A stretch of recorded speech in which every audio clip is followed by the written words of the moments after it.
How's it going, Rami? Hi.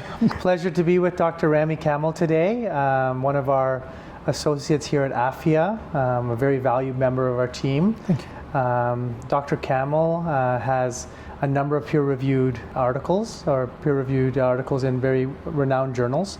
You have a very extreme passion for pain management and pain education, educating the next generation of hopefully very good pain physicians in Ontario and in Canada. And I know you have a special interest in complex regional pain syndrome.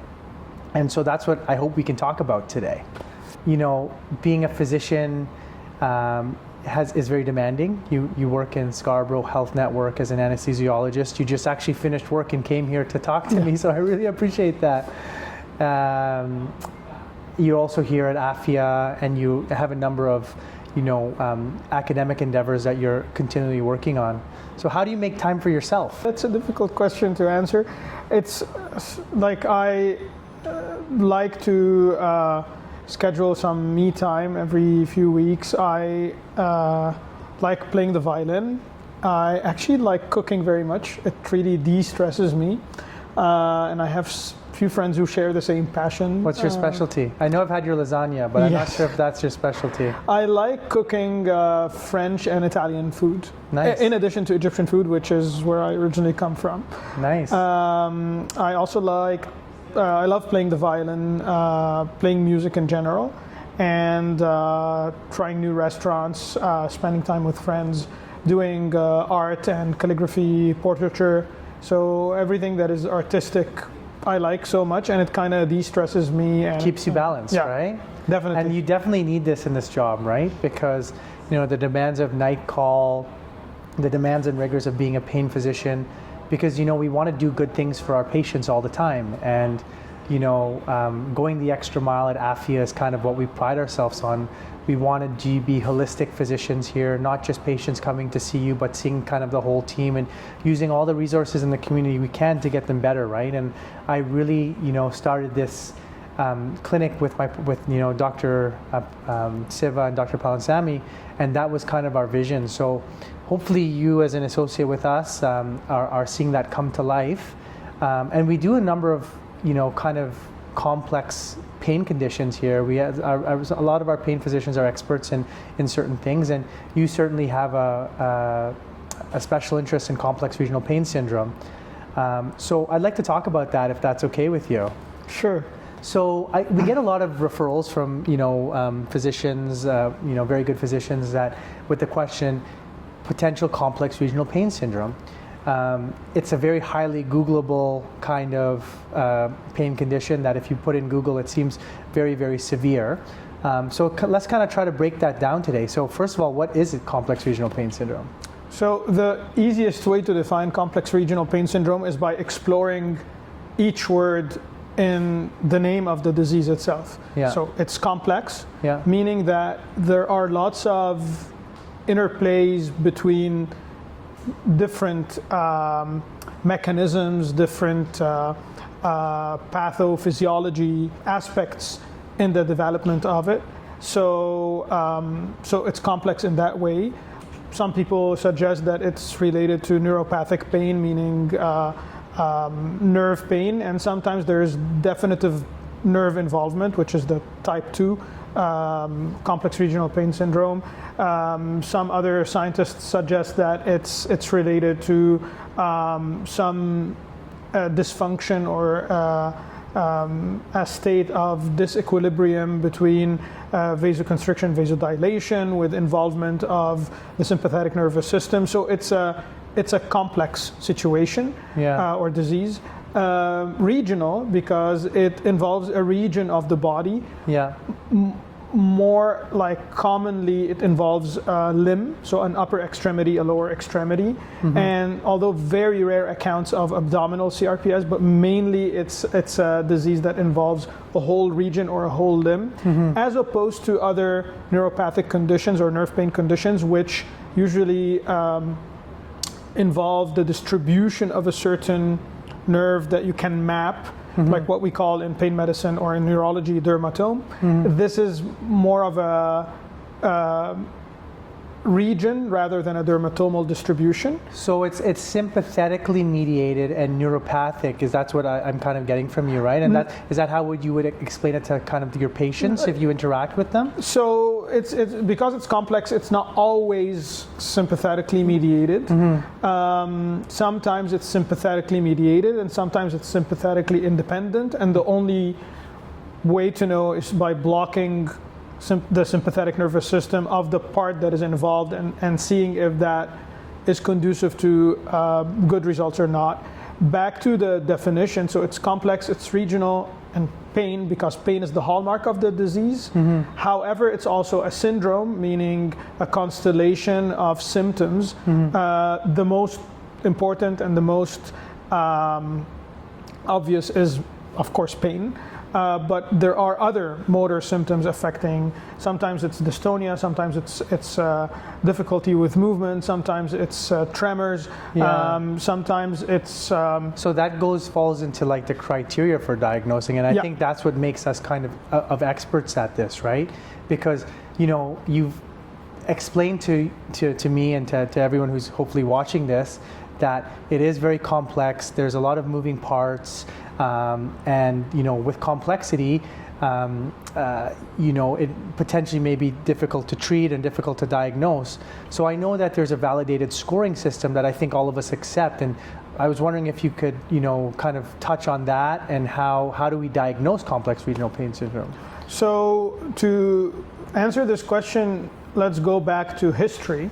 Yeah. So the CRPS was first noted among, or like the first described among soldiers who after wars and after battles have had some burning pain and in a certain limb, and that's how it started. Then people noticed that when imaging these people, their bones became osteoporotic, which means more rare, like the rarefaction of bones, or like more brittle in a sense.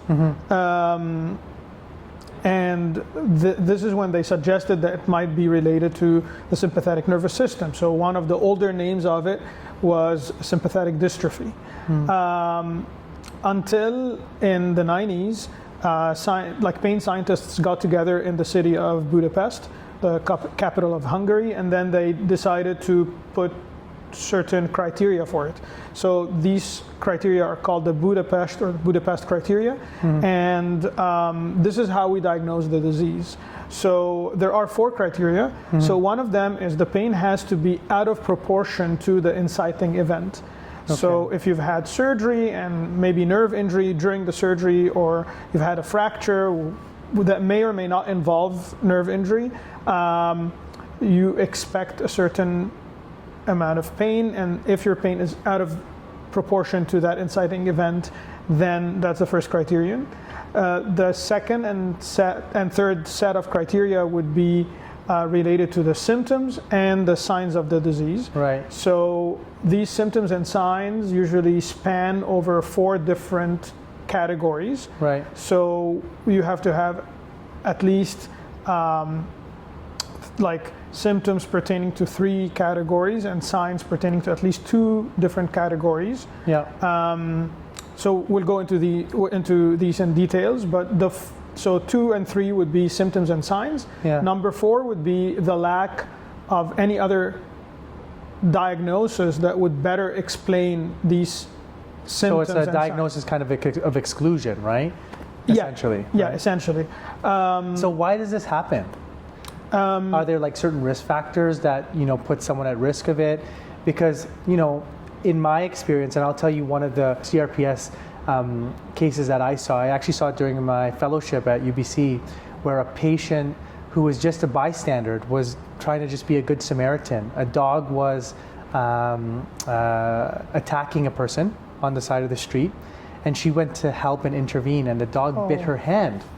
And recently married, and I'll never forget her because she again, as I said, she was recently married, excellent job, hadn't had any kind of trauma in her life at all, but she had clear cut based on that we've talked about the Budapest criteria. She had very, very severe CRPS, and luckily she was, and I was able to follow her during my fellowship. And Dr. One of the staff in Surrey Memorial Hospital was managing her care, and really important, recognizing it, diagnosing it, and then getting her into some of the interventions, both interventional and non-interventional, started, right? And focusing on movement and rehab, etc. These are all the important things that we're going to talk about are important in CRPS. But that comes back to the question is why did it happen? And one of the things that I always remember about her was her positive outlook. I think she had a very supportive family and a very supportive husband and very supportive people around her, which definitely helped, but she had such a very positive outlook. And I got to see, although her hand function never went back to, its baseline, she still was able to regain function and live a good quality of life because it was diagnosed early. And one of the questions she did ask me was, why did this happen to me? Mm-hmm. Right? So usually there is, by definition, and just like we said with the Budapest criteria, there's always an inciting event. Unfortunately, it is very common with trauma, mm-hmm. and that trauma could be an accident, like your patient whose hand was bitten by a dog, or could be a fracture, like a sports injury, stuff like that, or it could be because of surgery. Mm-hmm. One of the classifications of CRPS is type 1 and type 2. Yeah. So type 2 is specific to people who have a specific nerve injury, and with evidence of that nerve injury. So there's almost always a certain type of trauma or surgery or injury involved. And back to those criteria for Budapest, so you have to have some sensory deficit, or not deficit, but pain, which is very bad, because you can either have pain in response to non-painful stimuli. Yeah. So if I shake your hand, I'm just touching your hand, and that should not be painful. Right? Yeah. So, but if or for example, if you have a sheet on top of your leg, you should feel the touch of the sheet against your skin, but you should not be feeling pain. Yeah. So we call that allodynia. So that's a painful response to non-painful stimuli, or hyperalgesia, which is if I pinch you, I expect you to feel pain, but not severe pain. Not pain out of proportion out of the pinch, right? So I'll be like, Rami, why did you pinch me, you jerk? But really, you're just, it shouldn't be kind of extreme pain, essentially, exactly. Right? So exaggerated response to pain. So these are sensory things. Another thing, like we said, motor symptoms, so dystonia, tremors, weakness. Another category would be a difference in color. Yeah. So that the hand would be very pale or very dusky, and we compare hands together. So we're talking a lot about, my experience. I've seen a lot of hand CRPS. Can it ever happen in the leg or any other parts? You did allude to the case that there are case reports and reports out there of abdominal regional pain syndrome, right? However, we know it most commonly happens in the limbs. Is it more common in the upper limb versus the lower limb? It could happen to either. Yeah. And to complicate things further, there's pediatric CRPS versus adult, where the upper limb is more involved. But it could happen to both, to either upper limb or lower limb. But I guess the key is some of those risk factors that you spoke about: trauma, surgery. I think work-related injuries are also associated with that, right? And so clearly it's very, complex. Clearly it can be very debilitating. My worry is when CRPS goes undiagnosed or underdiagnosed, and then we see patients much, much later in our pain clinic. And I think, and I believe you'll agree, is that if we, and in any pain condition, this is just a general blanket statement, but if we see them earlier, before the pain results in all the other consequences of pain, such as the mental aspect, catastrophizing, depression, you know, if we see something early on in its disease trajectory or its pain trajectory, we most likely have a better chance of giving some sort of function back to the patient, especially when it comes to complex regional pain syndrome. Would you agree with that? Most definitely. So really, like, you know, why I'm so happy to talk to you is because, you know, my whole goal is to create education and awareness, right? And so for patients, for providers who see these patients, that like, it's very important to establish that complex regional pain syndrome has potentially occurred and send it to experts like yourself early in the pain trajectory, so that you can kind of nip it, treat it, and hopefully have less consequences long-term to the patient. So what's your kind of approach when you see a person coming with potential complex regional pain syndrome? Or I know you're a very proactive pain physician. You look at your consults the night before to see what's lies ahead of you the next day, and you see query CRPS syndrome, previous hand surgery with multiple operations. What's kind of your approach when you meet that patient for the first time? So, like you said at the beginning, it's because it's complex. Yeah. And you really need a trained pain physician to look at it. So sometimes I even get other specialists, like neurologists, to send to me. And the first thing in approaching that patient is answering the question: is it really CRPS or something that is similar? Yeah. And this is when you have to stick to the textbook, like to apply those Budapest criteria and see if the patient objectively fulfills these or not. So, and the more you see, the more you get used to these constellation of symptoms, and the easier it is to apply the textbook knowledge of Budapest criteria to actually fish for that condition in the patient. So that's the first thing. Yeah.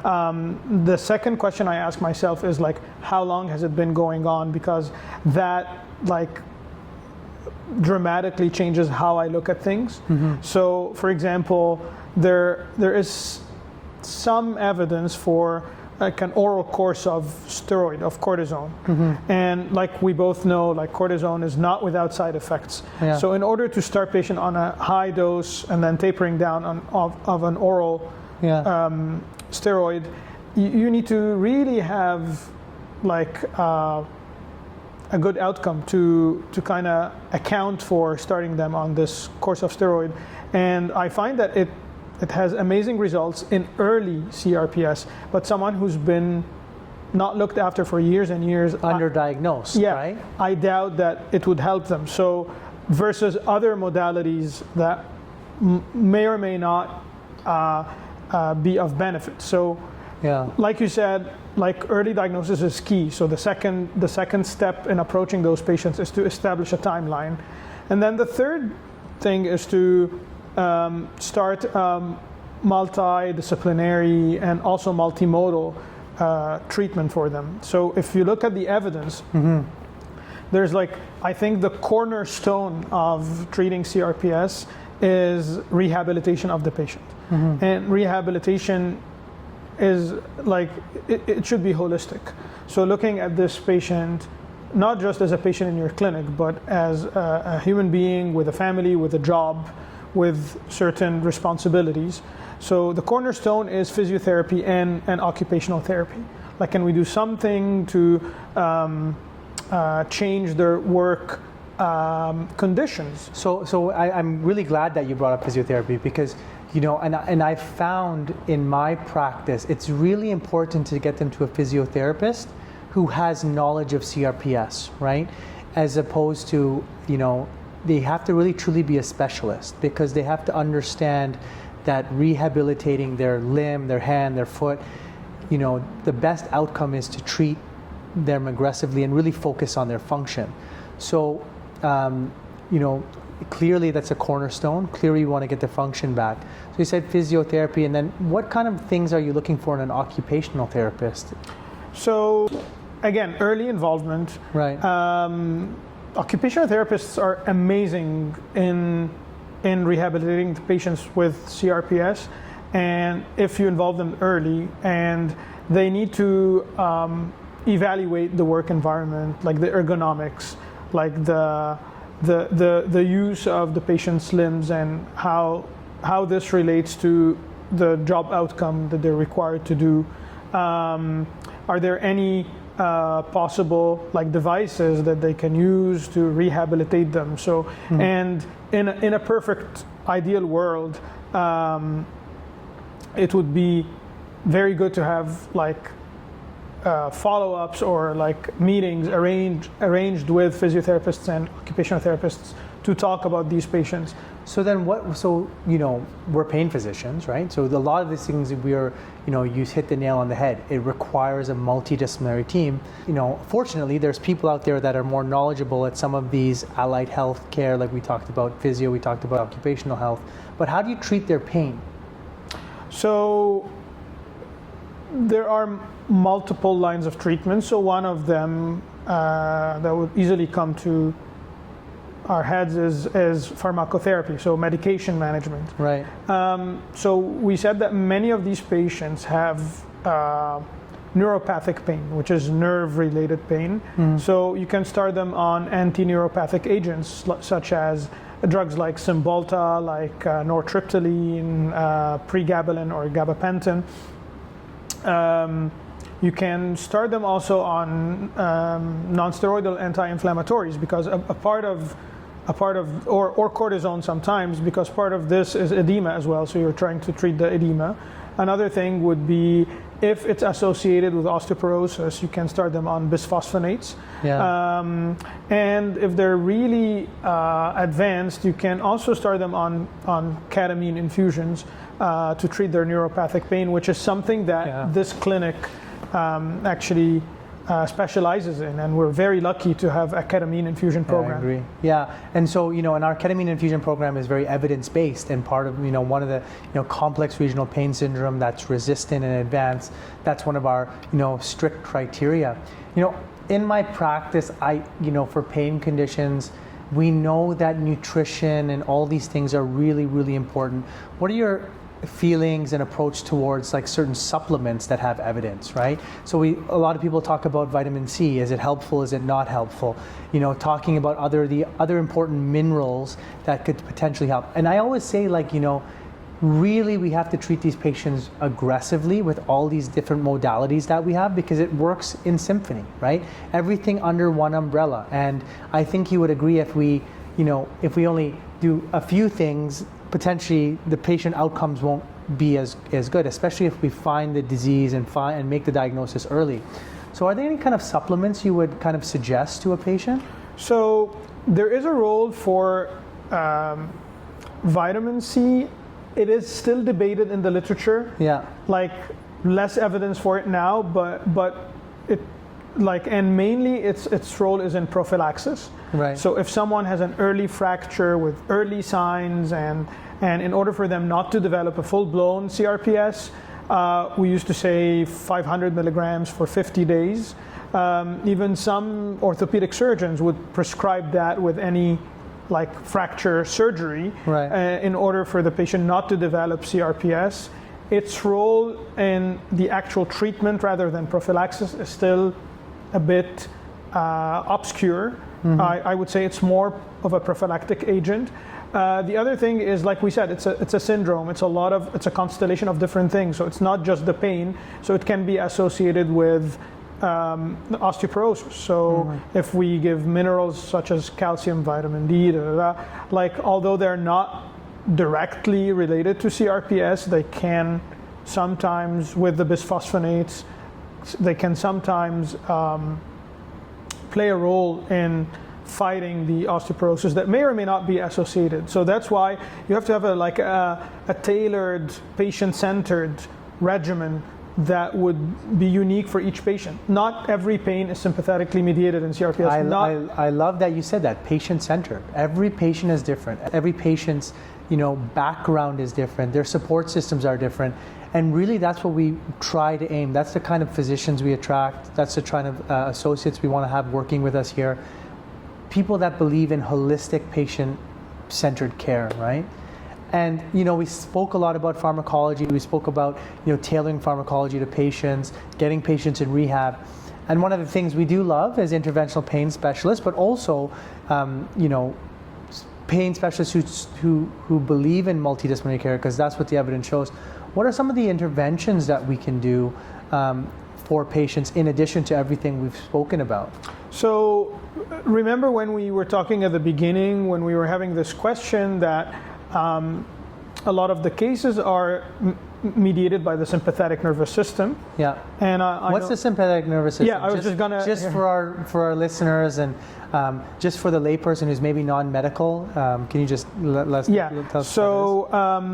So our nervous system is roughly there are two types of nervous system that we have. So if I ask you to now shake my hand, and so your hand muscles are coordinated and they act under your voluntary control. Yeah. So that's one kind of nervous system, which is the voluntary nervous system.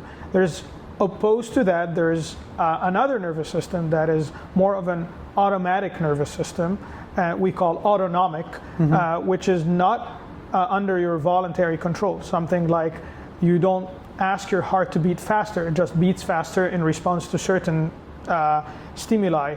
You do not ask your pupils to dilate or to constrict. You do not ask your bronchioles, like inside of your airways, to dilate. So all these functions are under autonomic control or automatic control. That autonomic nervous system is in and by itself divided into two opposing nervous system. One is called sympathetic nervous system, which is in a lay manner referred to as the flight, fright, and fight response. Okay. So your sympathetic nervous system is responsible of increasing your heart rate, increasing your blood pressure, things like that. But the reason why we're invoking that sympathetic nervous system is because certain pain fibers are mediated through that sympathetic nervous system. So before joining the main nerves that go to innervate our limbs, they first pass by the sympathetic nervous system, so the sympathetic chain and sympathetic ganglia. So these are the targets essentially for interventions, exactly. Right? So like we said, many of the cases are sympathetically mediated, meaning that the pain that you have in CRPS, eventually those nerve fibers will go to relay in structures related to your sympathetic nervous system that is part of your autonomic or automatic nervous system. So to answer the question, like again, treatment has to be individualized. So one of the questions we should ask ourselves is the pain sympathetically mediated or not? So the interventional pain medicine here is of great importance to answer this question. And it's a retrospective diagnosis. So what we do is we block certain structures that belong to the sympathetic nervous system, and we see the response, and we see if the patient improves or not. So to be more specific, if your upper extremity is involved, we usually target a structure called the stellate ganglion, which is a structure that is in your neck. And what happens is you have to have someone who's trained in image-guided interventions, who is highly specialized in these procedures, who does quite a bit of them because and also someone who is able to explain all of this to the patient and answer all their questions, because it's kind of scary for a patient who's coming with pain to tell them, okay, I know your pain is in your arm, but let me just stick a needle in your neck. You have That's to, true, yeah, right? you have to convince them why you want to do that. Right. And I'm a firm believer in patient education, because how else would you convince the patient to undergo this procedure? And you also have to psychologically prepare them that this may or may not help you. We do this to know if your pain is sympathetically mediated or not. Yeah, exactly. So back to the intervention. So we do this under ultrasound, and you have to be very specific in the area that you go. You have to be very specific with your landmarking, and you have to be very specific in the volume and amount of medication that you inject around this sympathetic ganglion, and also prepare the patient psychologically to certain side effects, but in this case are wanted side effects. So you tell them like your eye is going to feel like look more red. You can have your eyelid, like your upper eyelid, go. It's gonna fall like you're asleep. The ptosis, right? So what we call Horner syndrome, which we sometimes use as a marker that the injection worked. And so do you just do one, or like a set of one, or like during my training because we are trying to give the best care to patients, do you kind of have I've heard some experts say you should do a round of 3 a couple weeks apart. Sometimes you should add a bit of corticosteroid there. Some of my colleagues are doing the diagnostic block, which is just with the local anesthetic, seeing if it makes any difference. And then some are actually like, my practice is if I get a positive diagnostic block, I would consider pulse radio frequency ablation, which Dr. Siva talked about very nicely on a previous podcast interview that hopefully patients get some education about. So what's kind of your approach? Is it a one-time, let's see if it works, or do you kind of have a system? So my approach is, again, we're going to go back to the keyword in this conversation, which is patient-centered. My approach is patient-centered. I've had patients who have had amazing relief just from one time, and then I follow up on them and I see if the symptoms recur, because sometimes you can have discordant results where you inject an anesthetic but they can have very prolonged pain relief. Other patients I do a purely diagnostic block with a local anesthetic, then I add steroid just for the sake of prolonging the effect of it the second time. Then the third time I might do pulse radio frequency. I do that quite a lot as well. So it depends on every patient, on their needs, on their function, and I do not just evaluate them for pain afterwards. Of course, pain is the hallmark symptom that I'm following up on, but also their function, their mood, their sleep, and based on that I formulate a longer lasting plan. That's for the CRPS of the upper limb. For the lower limb, we usually, as you know, we do sympathetic chain blocks using fluoroscopy, so using an X-ray. We go with a longer needle.